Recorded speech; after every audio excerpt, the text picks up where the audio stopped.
بسم اللہ الرحمن الرحیم اما بعد فاعوذ باللہ من الشیطان الرجیم بسم اللہ الرحمن الرحیم الذین آتیناہم الکتاب یعرفونہ کما یعرفون ابناءہم وقال اللہ تبارک و تعالی فی مقام آخر ان الذین یؤذون اللہ ورسولہ لعنہم اللہ فی الدنیا والآخرہ لعنہم اللہ فی الدنیا والآخرہ وعد لہم عذابا مہینا صدق اللہ مولانا العظیم وصدق رسولہ النبی الکریم الامین ونحن علی ذالک من الشاہدین والشاکرین والحمد للہ رب العالمین۔ تمام احباب درود پاک پڑھیے۔ الصلاۃ والسلام علیک یا رسول اللہ وعلی آلک واصحابک وسلم یا حبیب اللہ۔ الصلاۃ والسلام علیک یا رسول اللہ وعلی آلک واصحابک وسلم یا نبی اللہ۔ بعد از حمد و صلات، برادران عزیز، اللہ کے فضل اور توفیق سے آج کے خطبہ جمعۃ المبارک میں جس موضوع پر چند باتیں عرض کرنا چاہتا ہوں وہ ناموس رسالت اور بحیثیت امت ہماری جو ذمہ داریاں ہیں اس پر چند باتیں عرض کروں گا۔ آج کا جو ہمارا موضوع ہے اس پس منظر میں ہے کہ ہندوستان کے اندر جو بی جے پی حکومتی پارٹی ہے اس کے بعض ذمہ دار لوگوں نے عام پبلکلی میڈیا پر رسول اللہ صلی اللہ علیہ وسلم کی شان کے اندر جو گستاخی کی، جس پر ہندوستان کے مسلمان بھی سراپا احتجاج ہیں، عالم عرب کے مسلمان اور پوری دنیا کے مسلمان سراپا احتجاج ہیں۔ تو ایک تو اس رویے کی مذمت کرنا اور دوسرا ناموس رسالت صلی اللہ علیہ وسلم کا جو شعوری ادراک ہے اس کی اہمیت کو واضح کرنا مقصود ہے۔ میں آج آپ کی خدمت جو بات خاص طور پر عرض کرنا چاہتا ہوں وہ یہ ہے کہ نبی کریم صلی اللہ علیہ وسلم کی جو ذات ہے مسلمانوں نے ہر دور کے اندر، تاریخ کے ہر مرحلے کے اندر ہمیشہ یہ چیز اگلی نسلوں تک منتقل کی ہے، اور یہ چیز مسلمانوں کا ترہ امتیاز بھی ہے کہ اگر آپ دیکھیں تو پوری دنیا میں مسلمانوں کے علاوہ کوئی دوسری قوم اور گروہ آپ کو ایسا نظر نہیں آئے گا جو اپنے قائد، رہنما اور رہبر کے ساتھ اتنی محبت کرتا ہو جتنی مسلمان کرتے ہیں۔ ایون کہ عیسائی ہے نا، تو عیسیٰ علیہ السلام کو اللہ کا پیغمبر مانتے ہیں، ان پر ایمان رکھتے ہیں، لیکن آپ دیکھ لیجئے کہ حضرت عیسیٰ علیہ السلام ان پر کتنی فلمیں انہوں نے بے حیاؤں نے بنائی ہوئی ہیں، اور ایسی ایسی واہیات قسم کی چیزیں اس میں ہیں کہ جو بالکل گستاخی ہے۔ موسیٰ علیہ السلام اور دیگر انبیاء، ان کے بارے میں جو لٹریچر چھپا ہوا ہے اور خود ان کی جو مذہبی کتابیں اور جو اس پر فلمیں بنی ہیں وہ ساری کی ساری انتہائی قابل اعتراض ہے۔ تو دنیا کے اندر کوئی دوسرا گروہ آپ کو ایسا نہیں ملے گا جو اپنے پیغمبر سے، اپنے رہبر اور رہنما سے اس درجے محبت رکھتا ہو جتنی محبت جو ہے وہ مسلمان کرتے ہیں۔ تو محبت رسول، یہ آج اس موضوع پر میں تفصیلات میں تو نہیں جاؤں گا، لیکن اشارتاً بہرحال یہ بات ضرور عرض کرنا چاہتا ہوں کہ رسول اللہ صلی اللہ علیہ وسلم کی ذات کے ساتھ والہانہ محبت یہ ہمارے ایمان کا تقاضا ہے، اور اگر کوئی اس کی وائلیشن کرے گا تو مسلمانوں کا رد عمل بالکل ان کے ایمان کا تقاضا ہے اور بالکل فطری ہے، اس پر کوئی کمپرومائز نہیں ہو سکتا۔ مسلمانوں کا حال تو یہ ہے کہ وہ اللہ کے رسول کی ذات سے بھی محبت رکھتے ہیں، بلکہ اتنی محبت رکھتے ہیں کہ قرآن و سنت کے مطالعے کے بعد جو ہمارے سامنے جو مفہوم نظر آتا ہے وہ کیا ہے کہ مسلمان ہے ہی وہ جو اپنے آپ سے، اپنے باپ دادا سے، اپنے خاندان سے، اپنے تمام مفادات سے، پوری دنیا کی ہر چیز سے سب سے بڑھ کر جب تک رسول اللہ کی ذات سے محبت نہیں کرے گا اس کا ایمان مکمل ہی نہیں ہوگا۔ اور یہ تو چیز وہ ہے جو ہم تذکرہ جس کا بہت کرتے ہیں۔ میں تو اس سے بھی اگلی بات کروں گا کہ ہم نے تو یہ سیکھا ہے اور یہ سمجھا ہے کہ ذات رسول سے محبت صرف نہیں کرنی، ہم تو ان چیزوں سے بھی محبت ایمان کا تقاضا سمجھتے ہیں کہ اگر ان چیزوں سے ہم ناواقف بھی رہیں تو ہمارے ایمان میں کوئی فرق نہیں آتا۔ امام ترمذی رحمۃ اللہ تعالی علیہ کی کتاب شمائل ترمذی ہے جس میں 50 سے زیادہ ابواب ہیں، اور ان ابواب کے عنوانات کیا ہیں کہ انہوں نے رسول اللہ صلی اللہ علیہ وسلم سے نسبت رکھنے والی چیزوں کا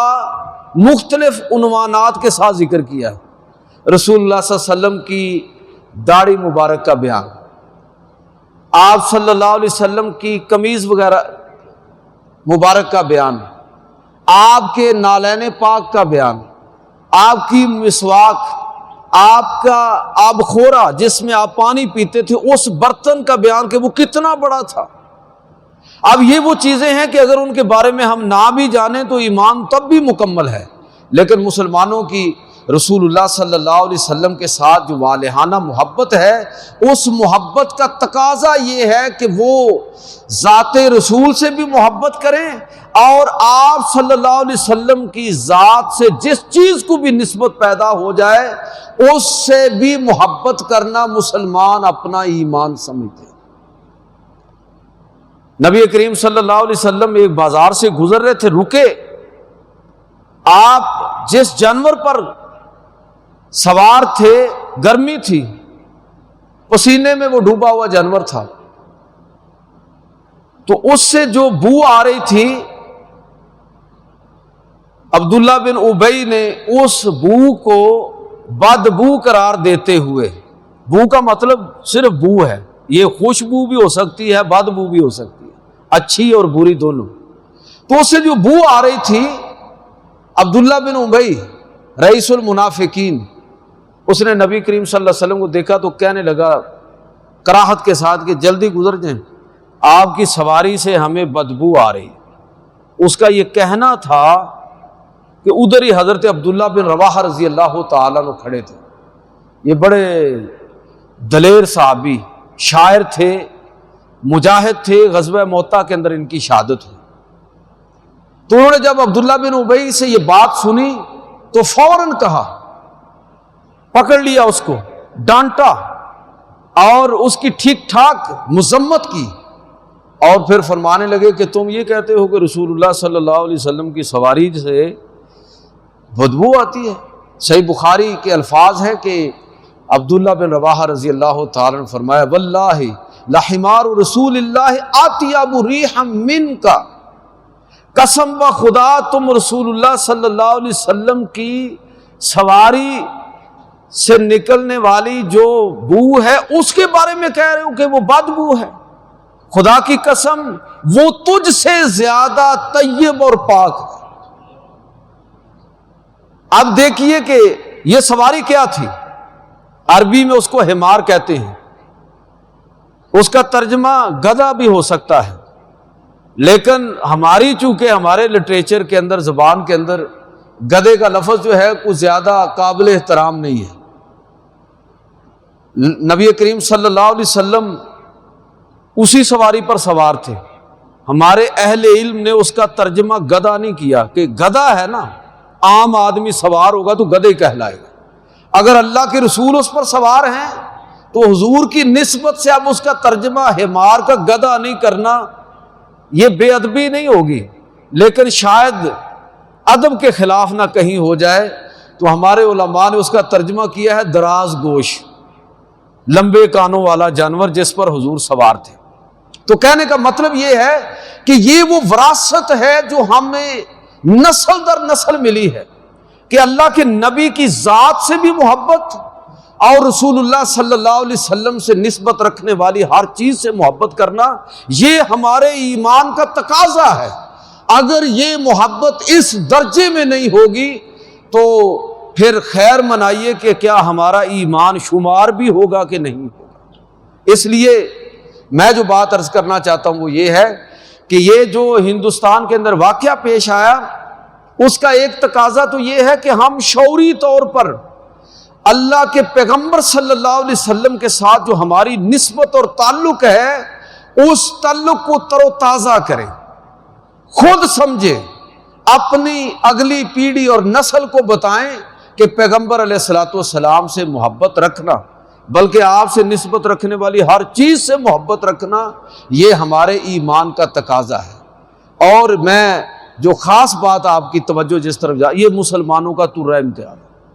دنیا میں کوئی قوم آپ کو ایسی نہیں ملے گی جو اپنے رہبر، رہنما، اپنے قائد اور اپنے لیڈر سے اس درجے محبت کرتی ہو جتنی کہ مسلمان کرتے ہیں۔ وہ مائیکل ہارٹ ہے نا، اس نے ایک کتاب لکھی اور اس میں رسول اللہ صلی اللہ دنیا کی 100 جو مؤثر ترین شخصیات، اس میں اللہ کے نبی کا نام پہلے نمبر پر لکھا۔ تو کسی پریزنٹیشن میں لوگوں نے کہا کہ یار تم نے پہلے نمبر پر مسلمانوں کے نبی کا نام لکھ دیا ہے، تو اور بھی بڑی شخصیات تھی، تو یہ تم نے کیوں کیا، ایسا تم نے کیوں کیا ہے؟ تو اس نے کہا کہ اچھا میں تم سے ایک سوال کرنا چاہتا ہوں، تم سارے کرسچین ہو، مسیحی ہو، عیسیٰ علیہ الصلوۃ والسلام پر ایمان رکھنے والے ہو، ایمانداری کے ساتھ ہاتھ کھڑا کرو کہ تم میں سے کون شخص وہ ہے جو اپنے پیغمبر کے لیے ابھی اور اسی وقت جان قربان کرنے کے لیے تیار؟ کسی نے ہاتھ کھڑا نہیں کیا۔ تو اس نے کہا کہ اگر یہاں مسلمان ہوتے اور میں یہ سوال ان سے کرتا تو بے عمل ترین مسلمان بھی اپنا ہاتھ کھڑا کر دیتے کہ ہم اپنے پیغمبر پر جان نچھاور کرنے کے لیے تیار ہیں، جس ذات کا اتنی صدیاں گزرنے کے بعد بھی اب بھی اتنا اثر ہے، جو آج بھی لوگوں کے دلوں پر حکمران ہے، تو میں اس کا نام پہلے نمبر پر کیوں نہ لکھوں؟ یہ مسلمانوں کی میراث ہے۔ مسلمان جو چیزیں وراثت میں اگلی نسل تک منتقل کرتے ہیں، اس میں ایک یہ ہے کہ عمل میں کوئی کوتاہی ہو جائے سو ہو جائے، لیکن رسول اللہ صلی اللہ علیہ وسلم کی ذات کے ساتھ جو محبت اور الفت ہے اس میں کبھی کمی نہیں آنی چاہیے۔ تو ایک تو میں سمجھتا ہوں کہ یہ چیز ہمیں ہر دور میں یاد رکھنی ہے اور یہ دنیا کو بتانی ہے اپنے عمل کے ذریعے، اپنی فکر کے ذریعے، اور کیوں نہ ایسا ہو، اس لیے کہ مسلمان ان کا ہمیشہ یہی رد عمل رہا ہے۔ جس طرح میں نے حضرت عبداللہ بن رواحہ کی بات کی، سورہ قلم گھر جا کر پڑھیے گا، اللہ رب العزت نے ہمیں یہ تعلیم دی ہے اپنے پیغمبر کے ذریعے، قرآن مجید فرقان حمید کے ہمیں یہ تعلیم دی ہے کہ تم دوسرے لوگوں کے عیبوں کو چھپاؤ۔ اگر تم دوسروں کے عیب چھپاؤ گے تو اللہ تعالیٰ قیامت کے دن تمہارے عیب چھپائے گا۔ یہی ہم نے پڑھا ہے، یہی سیکھا ہے، یہی اللہ کے پیغمبر کی تعلیم ہے۔ لیکن اگر وہ شخص گستاخ رسول ہو، اللہ کے رسول صلی اللہ علیہ وسلم کی توہین کرنے والا ہو، تحقیر کرنے والا ہو، تو پھر سورہ قلم پڑھیے ابتدائی 13 آیات، اللہ تعالیٰ نے ولید بن مغیرہ جس نے حضور کی شان میں گستاخی کی تھی، اللہ تعالیٰ نے اس کے 10 عیب گنوائے ہیں۔ وہ رب جو دوسروں کے عیبوں پر پردے ڈالنے والا ہے،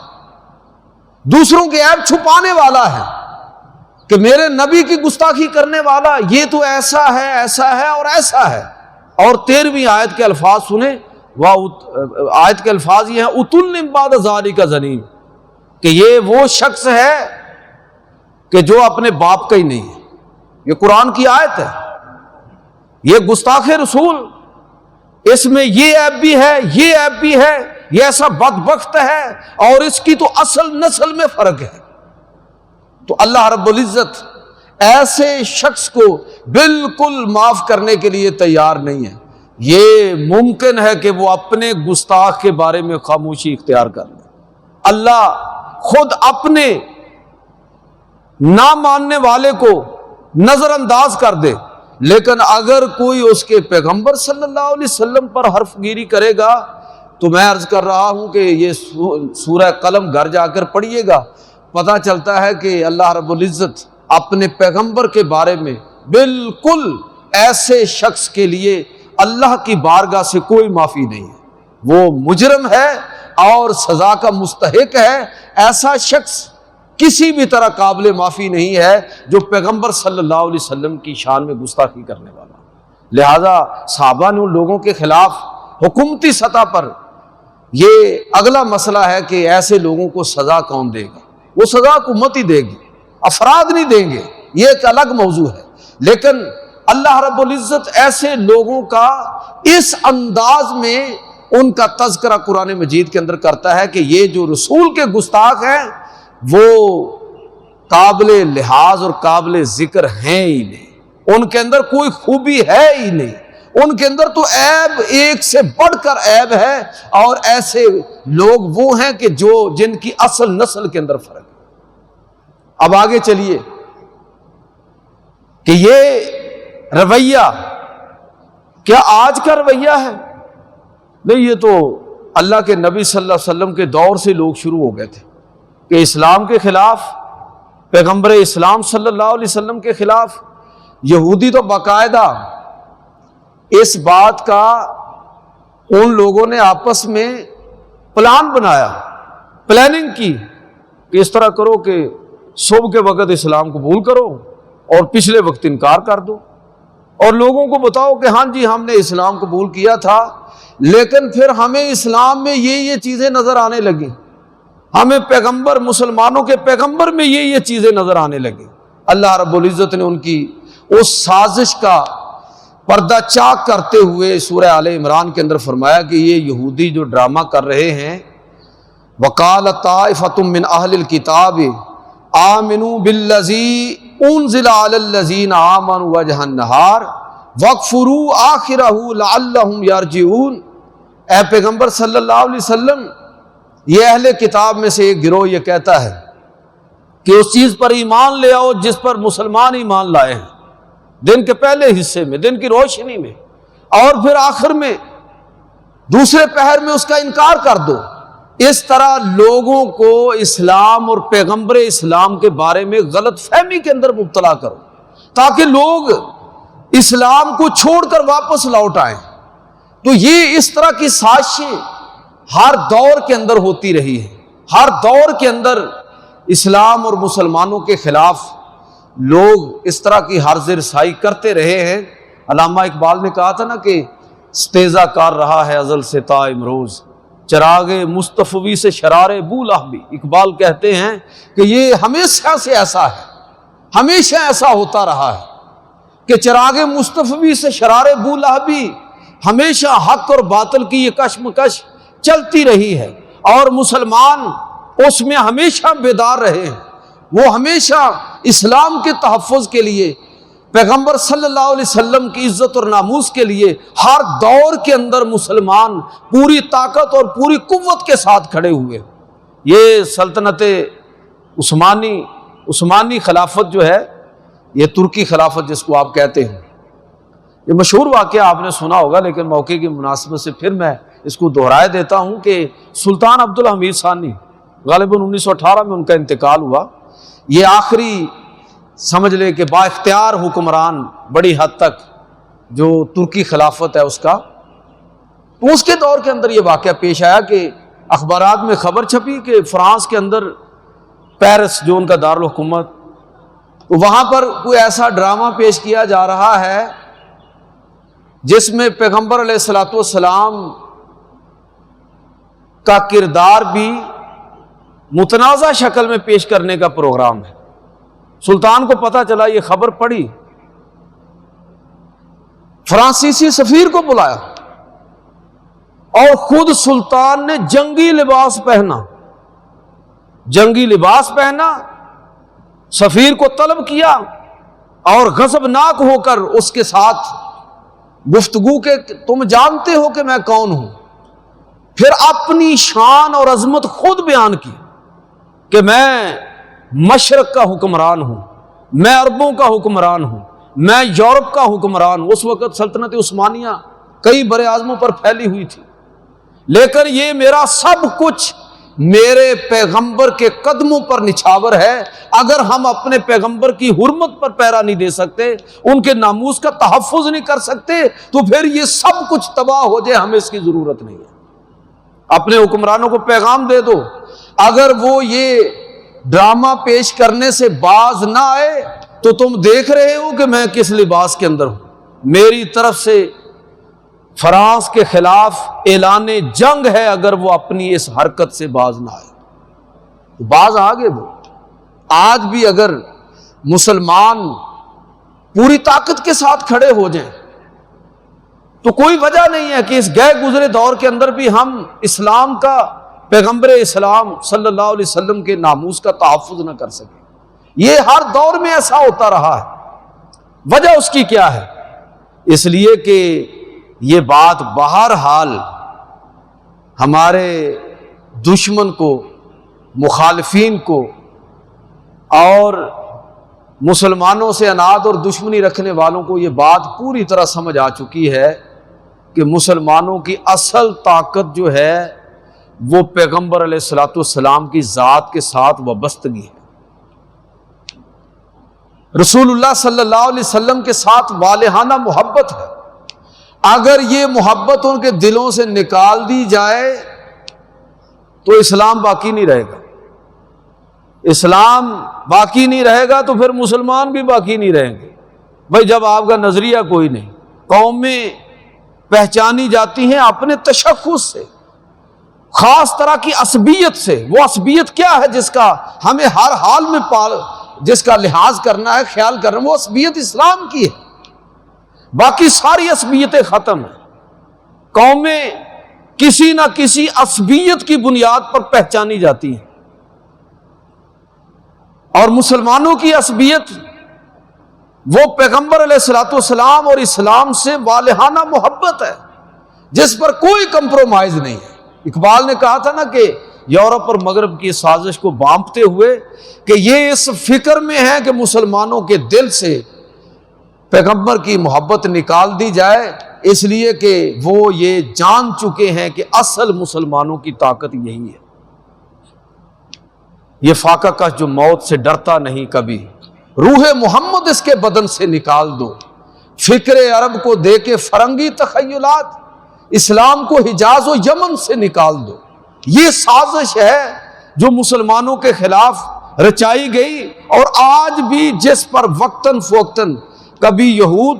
کبھی ہنود اور کبھی اہل مغرب پیغمبر علیہ الصلوۃ والسلام کی سیرت پر حملہ آور ہوتے ہیں، اس لیے کہ وہ سمجھتے ہیں کہ اصل مسلمانوں کی طاقت اپنے پیغمبر سے والہانہ محبت ہے۔ اگر یہ محبت ختم ہو جائے تو اسلام ختم، اسلام ختم تو مسلمان ختم۔ تو اس لیے میرے بھائیوں، جو چیز سمجھنے والی ہے وہ یہ ہے کہ ہم شعوری طور پر ادراک کریں کہ یہ جو اسلام پر حملے ہوتے ہیں یہ کیوں ہوتے ہیں، اور جو اسلام پر اعتراضات ہیں ان اعتراضات کو بھی ہم پہچانیں اور جانیں اور اس کا مطالعہ کریں۔ ابھی یہ بات جو بی جے پی کی جو خاتون رہنما تھی جس نے یہ بات کی، وہ بات کیا تھی؟ نبی کریم صلی اللہ علیہ وسلم کے نکاحوں پر بات کی۔ میں نے کسی جمعے میں اس پر تفصیل سے گفتگو بھی کی تھی، اگر آپ کو یاد ہو، اور یہ آپ کے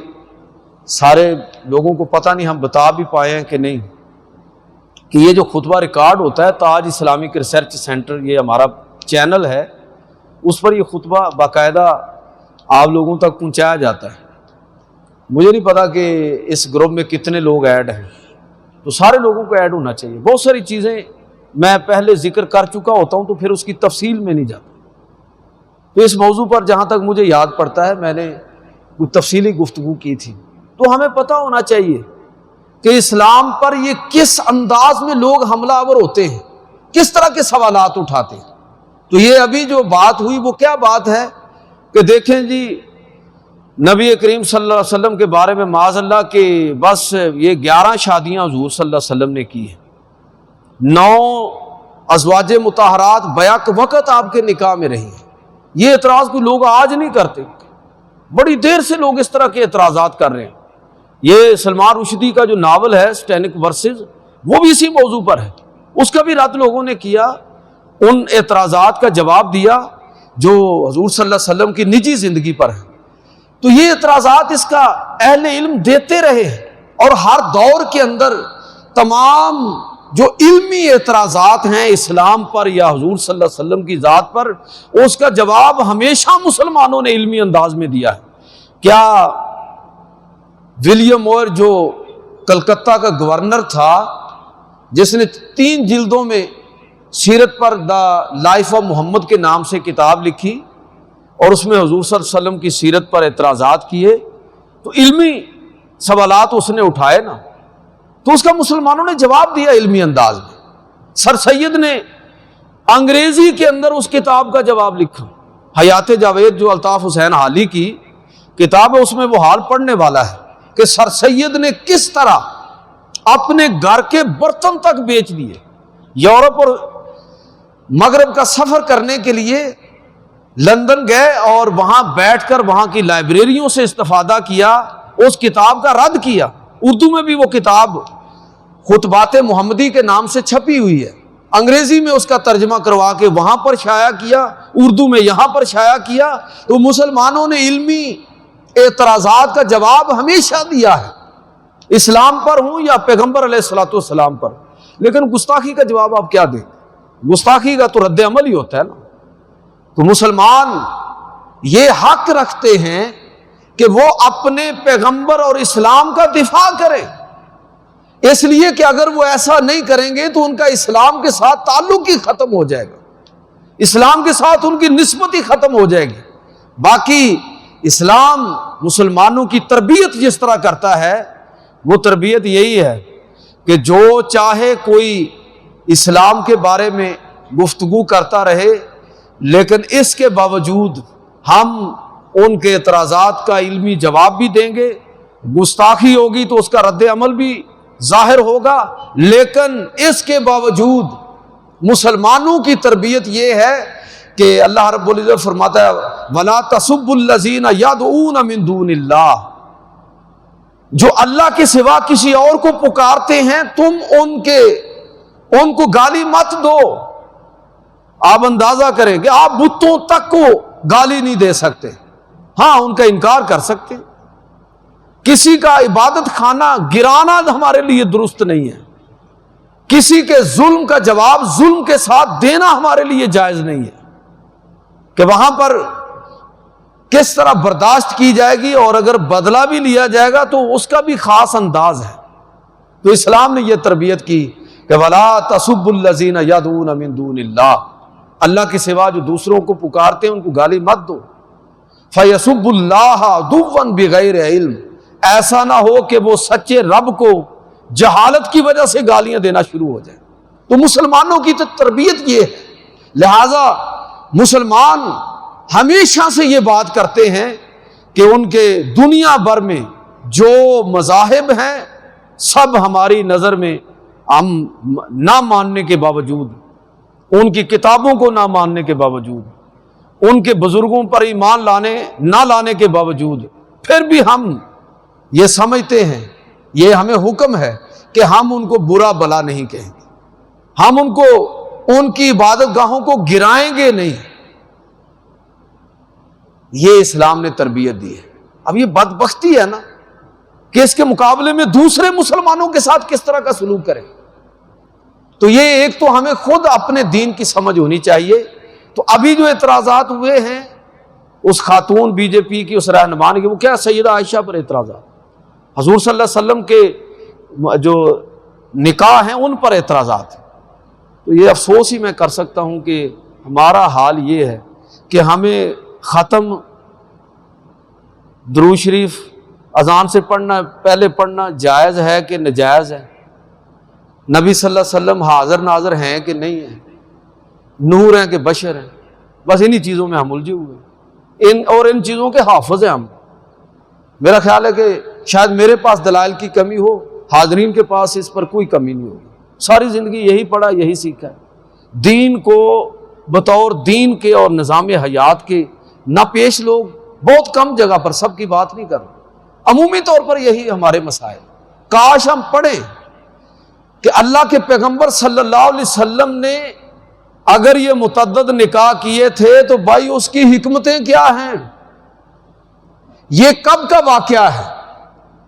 یہ جب ہم سیرت کو اس اینگل سے پڑھیں گے تو اللہ کے پیغمبر کی عظمت ہمارے سامنے ظاہر ہوگی نا، کہ یہ کیا عجیب بات نہیں ہے کہ صرف 11 نکاح یاد ہیں۔ یہ یاد نہیں ہے کہ اللہ کے نبی صلی اللہ علیہ وسلم نے پہلا نکاح 25 سال کی عمر میں کیا، اور جس خاتون کے ساتھ کیا اس کی عمر 40 سال ہے، اور ان کی 2 پہلے نکاح ہو چکے ہیں، ان کی اولادیں بھی موجود ہیں۔ کیا کبھی کوئی جوانی میں اپنے سے 15 سال بڑی خاتون اور جس کے 2 نکاح ہوں کوئی دلچسپی رکھتا ہے؟ آپ نے نکاح فرمایا، اور 25 سال تک حضرت خدیجہ الکبریٰ رضی اللہ تعالی عنہ صرف ایک ہی زوجہ محترمہ کے ساتھ حضور نے 25 سال کی ازدواجی زندگی بسر کی۔ ایک صاحبزادے کے علاوہ ساری اولاد بھی انہی سے ہے۔ 55 سال کی لگ بھگ عمر ہے جب نبی کریم صلی اللہ علیہ وسلم نے دوسرا نکاح فرمایا، وہ بھی سیدہ خدیجہ کے انتقال کے بعد، اور سارے نکاح مدینہ میں اگر آپ سیرت کو پڑھیں تو آپ کو سمجھ آ جائے گی کہ سارے نکاح، کوئی بیوہ ہے، کوئی مطلقہ ہے، کوئی بے سہارا ہے، کوئی خاندان کسی کا شہید ہو گیا ہے، پیچھے کوئی سنبھالنے والا نہیں ہے، ان کے ساتھ نکاح فرما رہے ہیں۔ کسی کی عمر 51 سال ہے، کسی کی عمر 50 سال سے بھی 60 سال کے قریب ہے۔ ان نکاحوں کی حکمتیں آپ پڑھیے کہ اللہ کے نبی صلی اللہ علیہ وسلم کس طرح دوسروں کے لیے سہارا بنے ہیں۔ اور جہاں تک سیدہ عائشہ صدیقہ رضی اللہ تعالی عنہا ان کے ساتھ حضور کے نکاح کی بات ہے تو وہ بھی یہ واحد زوجہ ہیں جو کنواری ہیں، باقی ساری بیوہ اور مطلقہ ہے۔ اس عمر میں جس میں نہ آدمی کی خود خواہش رہتی ہے، یہ میں اس نقطہ نظر سے بات کر رہا ہوں کہ جو لوگ نکاح کا صرف ایک ہی مقصد سمجھتے ہیں، پیغمبر کا وہ مقصد نہیں ہوتا، پیغمبر کی وہ شان ہی نہیں ہوتی۔ پیغمبر کا منصب ہی اور ہے کہ اس نے لوگوں کے لیے رول ماڈل بننا ہے، لیکن کاش ہم حضور کی جو ازدواجی زندگی ہے اس کو صحیح معنوں میں سیرت کی کتابوں سے پڑھیں اور سمجھنے کی کوشش کریں تو اپنے پیغمبر کی عظمت اور ہمارے سامنے واضح ہوگی۔ سیدہ عائشہ سے حضور نے نکاح کیا تو اتنا وقت نہیں ہے میں تفصیلات میں جاؤں، یہ اللہ کی طرف سے نبی کریم صلی اللہ علیہ وسلم کو خواب کے اندر اس کا حکم ہوا، اور اس کے مقاصد میں ایک بڑا مقصد یہ تھا کہ ساری ازواج میچور عمر میں یا ادھیڑ عمر میں آپ کے نکاح میں آئی ہے، جس میں اس عمر میں سیکھنے کی صلاحیت کم ہو جاتی ہے۔ اللہ نے اپنی حکمت سے کہ حضور کے بعد اب کسی نبی نے تو آنا نہیں ہے، میری کتاب اس پر چھپی ہوئی ہے، متون حدیث پر جدید ذہن کے اشکالات، پاکستان اور انڈیا دونوں جگہ پر اس کے کئی ایڈیشن نکلے، اس میں پورا ایک چیپٹر اس موضوع پر ہے کہ سیدہ عائشہ صدیقہ رضی اللہ تعالی عنہ کے ساتھ نبی کریم صلی اللہ علیہ وسلم کا جو نکاح فرمانا تھا اس میں کتنی بڑی حکمت یہ تھی کہ کم از کم کوئی ایک ایسی آپ کی گھر کے اندر کوئی ایسی معلمہ تیار ہو کہ جو حضور کے زیر اثر آپ کی تربیت میں آپ سے تعلیم حاصل کرے اور پھر جو کچھ آپ سے سیکھے اس کو امت کے سامنے بیان کرے۔ اور آپ دیکھیے کہ تمام صحابیات سے بڑھ کر، تمام ازواج مطہرات سے بڑھ کر سیدہ عائشہ صدیقہ رضی اللہ تعالی عنہا سے 2210 حدیثیں آپ نے روایت فرمائی، اور ان حدیثوں کو اگر آپ پڑھیں تو آپ حیران ہوں گے۔ وہ حدیثیں اس طرح کی نہیں ہے کہ ایک دفعہ حضور صلی اللہ علیہ وسلم یہاں سے وہاں تک گئے اور وہاں سے وہاں تک گئے، یہ بھی حدیثیں ہیں۔ آپ پڑھتے ہیں نا کہ جی حضور ہر ہفتے کے اختتام پر یا ایسے فلاں طرف جایا کرتے تھے، آپ غار حرا میں اتنی دفعہ گئے، آپ مسجد قباء میں آپ ہفتے کے بعد جایا کرتے تھے، اسی لیے آپ وہ عمرے والی روایت جو حدیثیں سیدہ عائشہ سے مروی ہیں ان کے مضامین آپ پڑھیں تو آپ حیران ہوں گے کہ اللہ کی حکمت کس طرح ظاہر ہوئی،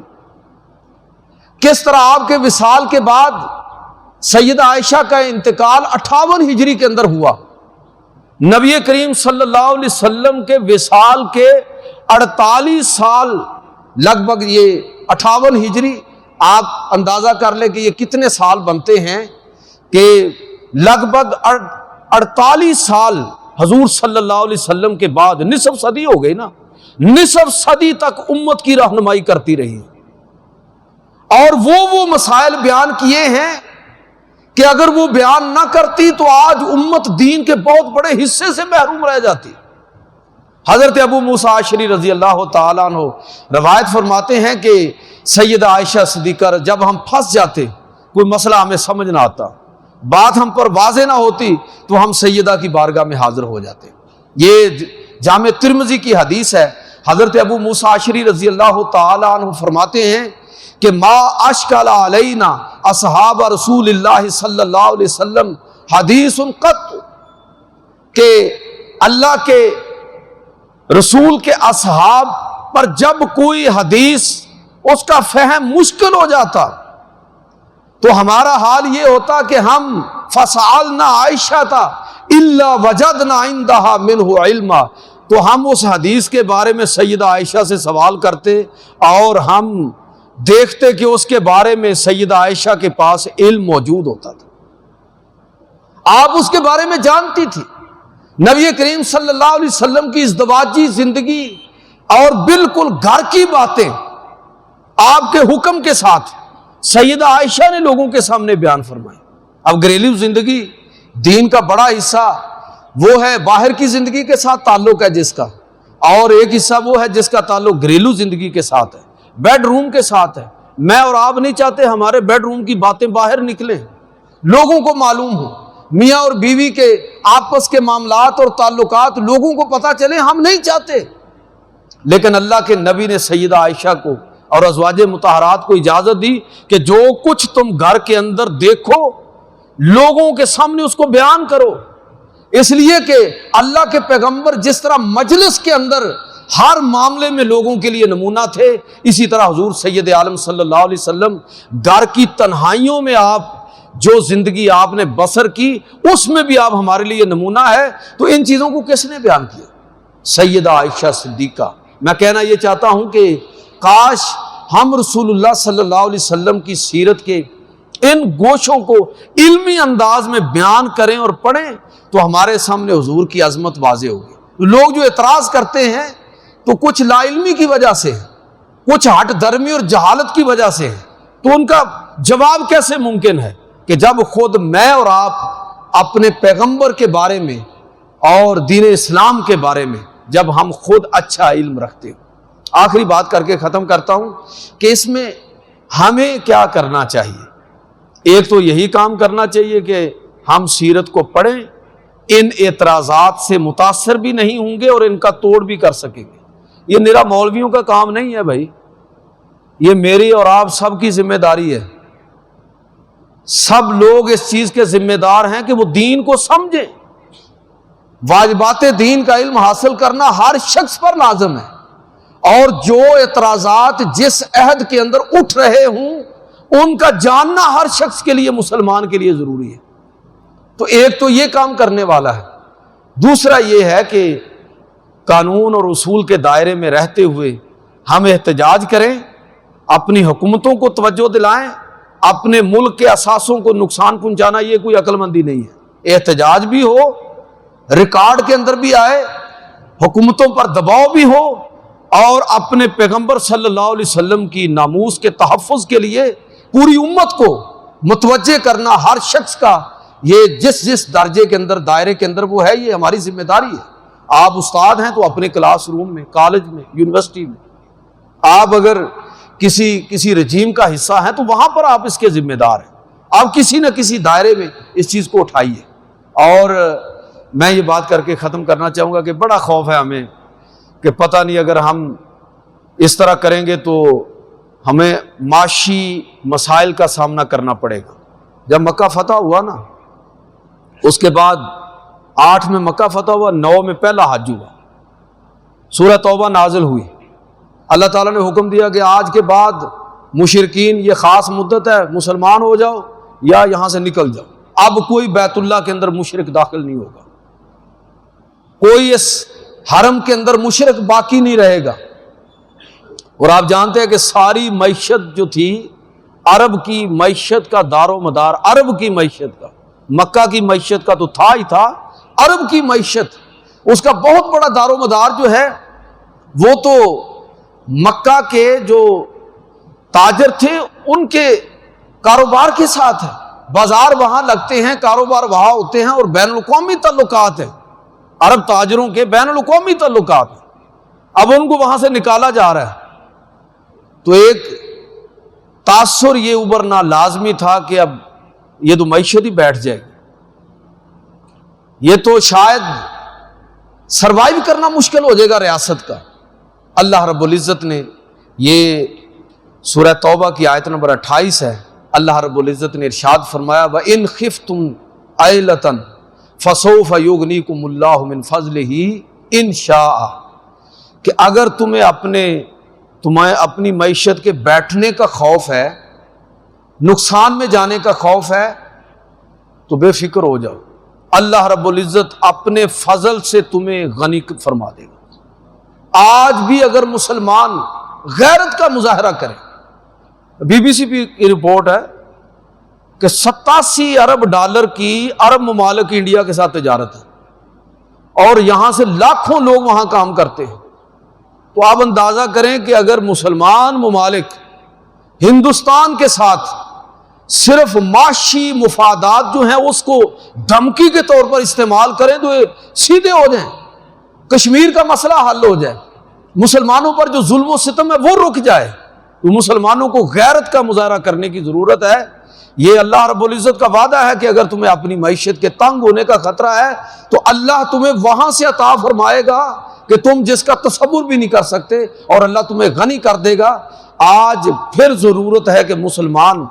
انفرادی سطح پر اور اجتماعی سطح پر اپنی دینی ذمہ داری کو پہچانیں، غیرت کا مظاہرہ کریں، اور اپنے پیغمبر کی اور اسلام کی ناموس کے لیے کھڑے ہوں، اور اپنا احتجاج قانون کے دائرے میں رہتے ہوئے پوری طرح ریکارڈ کروائیں، اور اسلام کے ساتھ اپنی وابستگی کا اظہار کریں۔ اللہ تعالیٰ مجھے اور آپ کو عمل کی توفیق عطا فرمائے۔